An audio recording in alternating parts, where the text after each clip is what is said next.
इसमें एक ट्रायंगल है, उसमें कह रहा है कि एंगल जो बी है, ए बी सी बना लेते हैं इसको, ए बी सी। एंगल जो बी है वो सी का डबल है, तो इसको अगर एक्स लेट कर लेते हैं तो ये कितना हो जाएगा, 2x हो जाएगा। और D is a point on B C, B C पे एक पॉइंट है D, such that A D bisect B A C. B A C इसको बाइसेक्ट करके यहाँ पे मिलाया गया है। अगर ये बाइसेक्टर होगा तो ये एंगल और ये एंगल इक्वल आएगा। इसको बाई या जेड जो लेट करना हो तो जेड जेड होगा। ये दोनों कुछ सेम सेम है, ये बाई है तो ये 2 बाई हो जाएगा, ठीक है। And A B equal to C D, A B जो है वो सी डी के प्रूव करना है हमें angle B A C equal to 72 degree. यहाँ से लिखना गिवन इक्वल टू क्या है, केवल इतना दे रखा है, in triangle A B C angle B equal to दे रखा है 2 angle C, D is a point on B C such that D point है तो वहां पे क्या है, angle A B A D, B A D जो है वो एंगल इक्वल हो जाएगा डी ए सी के। ये वाला पॉइंट मतलब ये बाइसेक्टर है ए डी इसका, इस एंगल का, तो वो वाली बात लिखी है। अभी और भी गिवन है, ए बी इक्वल टू दे रखा है डी सी के, इतनी सारी चीज गिवन है। उसके बाद हमें लिखना पड़ेगा टू प्रूव करना है हमें angle B A C, B A C equal to आएगा 72 डिग्री। अब देखो 72 डिग्री कैसे लेके आ सकते हैं, इसमें तो कुछ वैल्यू दे ही नहीं रखी। या तो ये तीनों एंगल पता चल जाए हमें, और ये बस पता है कि ये वाला जो एंगल है वो इसका डबल है। तो इसको अगर एक्स लेट कर रहे हो, इधर एक्स लेट कर लेते, ये एक्स है तो ये कितना हो जाएगा 2x, क्योंकि ये वाला एंगल इसका जस्ट डबल है, ये वाला, तो ये 2x हो गया। इसको भी कुछ लेट करना पड़ेगा, तो ये बाई लेट कर लेना, ये भी बाई लेट कर लेना, क्योंकि ये बाइसेक्टर है, ठीक है। अब इसमें हमें इसका भी बाइसेक्टर खींच लेते हैं, इस वाले एंगल का, डॉटेड डॉटेड में ये x है तो ये भी x होगा, क्योंकि बाइसेक्टर खींचा हमने। और ये पॉइंट बना लेते हैं E पर, ठीक है। और इसको भी मैच कर लेंगे। अब ये बाइसेक्टर क्यों खींचा, क्योंकि हमें वैल्यू निकालनी, ये या तो x इक्वल टू बाई आ जाए। एक ऐसा ट्रायंगल बनाना है जैसे ए बी ओ मान लो, या फिर ए ओ ई मान लो, या फिर ए डी ई मान लो। इनमें से किसी में भी अगर ये पता चल जाए कि ये दोनों इक्वल है, अभी तक इतना ही पढ़ा है कि ये वाला एंगल इसके इक्वल आ जाता है तो ये वाली साइड इसके इक्वल आ जाती है, तो वहां से हम ये पता कर पाएंगे कि x और y इक्वल है, तो x इक्वल टू y लगा लेंगे। उसके बाद पूरे ट्रायंगल में अगर देखा जाए x plus x plus x plus x और ये x, 5x इक्वल टू 180 रख लेंगे, एंगल सम प्रॉपर्टी से, उतना हमें देखना है। अब देखो सबसे पहले तो ये देख लो, ये वाली साइड गिवन है, ये वाली साइड गिवन है, इसके थ्रू कुछ ना कुछ निकालना पड़ेगा। तो देखो ये जो ट्रायंगल बनना है छोटा सा, उसमें ये वाला एंगल x है, ये वाला एंगल x है, तो इसके सामने की जो साइड होगी, इसके सामने की जो साइड होगी, तो ये पता चल जाए ये दोनों इक्वल है, ठीक है। तो सबसे पहले कंस्ट्रक्शन का भी लिख लेना, construct draw bisector of angle A B, bisector A B meet on E point which lies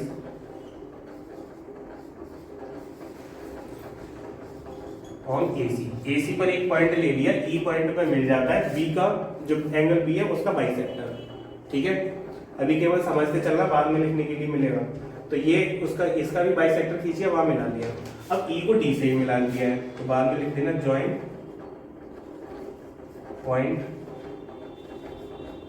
E to D, E से लेके डी पे हमने बस मिला दिया इसको, इतना किया है, करो पहले इतना। तो अब यहां से लिखना है इस वाले ट्रायंगल में, इतना सोचना पड़ेगा तुम्हें। In triangle B E C, B E C में क्या है, तो यहां पे देखना angle E B C equal to angle E C B, ये दोनों इक्वल है, और किसके इक्वल है, एक्स के इक्वल, ठीक है। इस वाले एंगल की वैल्यू इसके इक्वल है, तो वहां से यही तो लिख सकते हैं, ये दोनों एंगल है तो क्या हो जाएगा, सी के पॉइंट के सामने की साइड और बी के पॉइंट के सामने की साइड क्या हो जाएगी, इक्वल, मतलब बी ई इक्वल टू सी, ये हो गया। तो ये बात पता चली, ये वाली जो साइड है वो इसके इक्वल होगी। अब देखो ये वाला एक ट्रायंगल दिख रहा है DCE वाला, एक ये ट्रायंगल और एक ये देखा जाए ABE वाला। तो लिखना in triangle ABE and triangle EDC। इन दोनों में देख के बताओ क्या प्रूव हो सकता है, क्योंकि इस वाले ट्रायंगल में देखा जाए ये वाली साइड इसके इक्वल थी और इस वाले ट्रायंगल ये वाली साइड इसके इक्वल आ गई और ये एक्स वाला एंगल इसके इक्वल आ गया। गौर से देखो इस वाले एंगल को नहीं ट्रायंगल को, ये वाला है और यहीं से ये दोनों ट्रायंगल लिए बीच में। अब इसमें देखो ये वाली साइड इसके इक्वल है, ये वाली साइड हमने इसके प्रूव कर ली, ये वाला एंगल इसके इक्वल आया, दे ही रखा है पूरा सब कुछ, तो कॉन्ग्रुएंट हो सकता है ये। तो यहाँ पे लिख लो AB इक्वल टू CD है, ये गिवन था तुम्हें क्वेश्चन में देखना, ये गिवन है AB इक्वल टू CD और इस वाले को इक्वेशन 1 डाल देना BE equal to CE from 2। Second equation से हमने ये भी लिख दिया और दे रखा है angle ABE equal to angle ECD, ठीक है, इक्वल टू x डिग्री। ये वाला बना है, ये समझाने के लिए मतलब ये हो गया। तो बाय किससे हुआ ये देखो, एंगल और साइड, बीच वाला एंगल और साइड लिखना बाई SAS।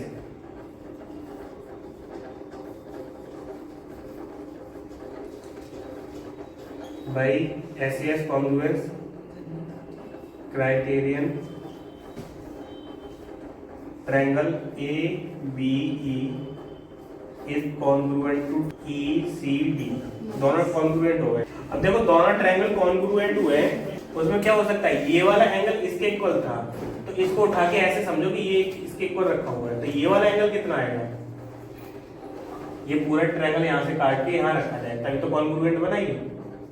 तो जो D पॉइंट है वो यहाँ पे पहुंच जाएगा इसका और जो E पॉइंट है वो यहीं रखा रहेगा, तो जो D वाला एंगल है वो इसके इक्वल आ गया। तो हम यहाँ से लिख सकते हैं then angle EDC equal to angle BAE, ये दोनों इक्वल हो जाएंगे। तो एंगल EDC इक्वल टू कितना हुआ, 2 बाई या बाई बोल सकते हैं, 2 बाई बोल सकते हैं ना इसे, इसको भी एक इक्वेशन डाल देना, थर्ड इक्वेशन, इसका भी कहीं ना कहीं यूज हो जाएगा, ठीक है। और ये जो बचा हुआ एंगल है वो इसके इक्वल आ गया। तो EDC के बारे में हमें पता चल गया ये उसके इक्वल है, उसके इक्वल है, मतलब ये भी कितना आ जाएगा, 2 बाई हो जाएगा ये वाला भी। अब देखो कि कुछ और लगा सकते हैं क्या देखो इस पूरे ट्रायंगल में एक चीज और रह गई, ये वाला एंगल तो दिखा दिया, अब ये वाली जो साइड होगी DE वो किसके इक्वल होगी, मैं ना बताना जरा, DE साइड किसके इक्वल होगी, कॉन्ग्रुएंट हुए ट्रायंगल AE के। ये वाला ट्रायंगल उठा के ऐसे ही तो रखा जाएगा, ऊपर रखा जाएगा, तो ये वाली साइड इसके इक्वल है। और ये होता क्यों है, क्योंकि जो कॉन्ग्रुएंट ट्रायंगल हो जाता है उसमें सारे एलिमेंट करस्पॉन्डिंग टू सारे इक्वल हो जाते हैं। इनकॉन्ग्रुएंट, इसका रीजन लिख देते हैं, इनकॉन्ग्रुएंट ट्रायंगल्स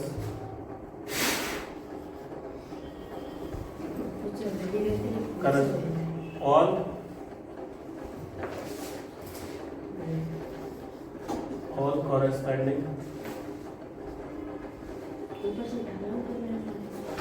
आर इक्वल। बस ये रीजन लिख दिया कि जो कॉन्ग्रुएंट ट्रायंगल होते हैं उसमें सारे करस्पॉन्डिंग एलिमेंट होंगे वो इक्वल होने लगते हैं, ठीक है, क्योंकि हमें इनकी जरूरत पड़ेगी। तो इसमें ये पता चल रहा है कि ये वाली जो साइड है वो इसके इक्वल आ गई है, AE DE के इक्वल आ गई है, ठीक है। अब इसमें भी कुछ कर सकते हैं, ये दोनों साइड इक्वल है तो इसके सामने का एंगल कितना है, बाई, तो इसके सामने का भी बाई होना चाहिए, लिख सकते हैं ये वाला एक बाई है, तो लिखना इन ट्रायंगल ADE। ADE में क्या होगा, AE किसके इक्वल है, DE के। कहां से पता चला हमें ये, फ्रॉम, अब ये दो साइड इक्वल हो गई, इसके लिए क्या लिख सकते हैं, रीजन है, या इसके बाद जो आउटकम आएगा वो क्या आएगा, तो इसके सामने का एंगल जो होगा EE के वो हो जाएगा angle EDA equal to angle EAD, ये दोनों एंगल इक्वल हो गए। तो ये वाला भी हमें पता चल गया कि बाई एंगल ही निकला है हमारा, अभी यही निकालते जा रहे हैं। अभी एक बार हम इस वाले में भी ये लिख सकते थे, और in congruent triangle all corresponding elements are equal, लिख सकते हैं, रीजन जितना दे सकते हो वो देना। अब देखो एक ये वाला ट्रायंगल बचा, इसमें हमने कुछ भी नहीं लिखा, इस वाले ट्रायंगल इसको भी लिख लेते हैं, in triangle A B B. इसमें क्या दिखा सकते हो, तीनों एंगल का सम करते हैं इसमें, angle sum property. Angle D A B plus angle A B B plus angle B D A equal to कितना होगा 180। और ये क्या होगा, एंगल सम प्रॉपर्टी से हमने लिख दिया, ठीक है। इसको डाल देना 5 इक्वेशन। अब देखो ये वाला एंगल हमें पता ही नहीं है, इसके जो बाद वाला दिख रहा है वो एक सीधी लाइन पे, तो लीनियर पेयर बनना होगा, वहां से हम इसकी वैल्यू निकालेंगे। हम ये भी लिख सकते हैं, and angle A D B plus angle A D C equal to कितना होगा 180। ये 6 डाल देना, लीनियर पेयर। अब देखो इन दोनों एंगल से क्या वो इन दोनों इक्वेशन से क्या पता चल रहा है, दोनों की वैल्यू 180, तो दोनों को रख सकते हैं हम, या फिर यहाँ से डायरेक्ट निकाल लेते हैं इसमें लीनियर पेयर से, इसी कुछ वैल्यू आती है तीनों में ऐड कर देते हैं। 180 है तो LHS भी इक्वल होगा, angle B A B plus angle A B D plus angle B D A equal to कितना हो जाएगा, angle A D B plus angle A D C. देखो कुछ सेम आ रहा है, देखो ये वाला एंगल सेम है, बस उल्टा लिखा है, इधर बी डी ए कर दिया, इधर ए डी बी कर दिया है, इक्वल के दोनों तरफ कट जाएगा ये। यहाँ पे बचा डी ए बी की वैल्यू कितनी थी, डी ए बी 22 थी इसकी वैल्यू, ए बी डी की वैल्यू ए बी डी इसकी थी 2x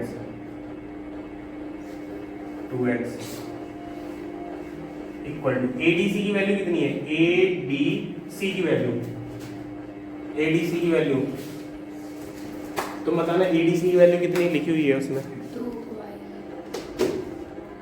रौनक तुम बताना।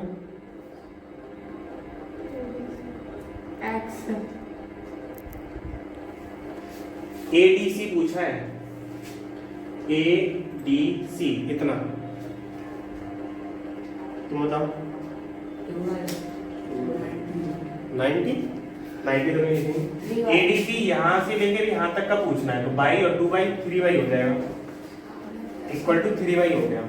अब देखो यहाँ से बाई इधर जाएगा, कितना बचेगा 2x equal to 3y minus by, या फिर 2x इक्वल टू 2y, 2 से 2 गया, x इक्वल टू बाई आ गया। अब इसमें ये क्वेश्चन में ये था कि अगर जितनी जल्दी हम x equal two by show कर देते हैं उतनी जल्दी इसका सॉल्यूशन जहां से कर सकते हो, जैसे करो ये आ जाए उसके बाद निकाल सकते हो 70। इसको भी डाल देना इक्वेशन नंबर 6। अब लगा देना एंगल सम प्रॉपर्टी, किसी भी ट्रायंगल में लगा दो, सबकी वैल्यू पता चल गई है, उतना ही आएगा।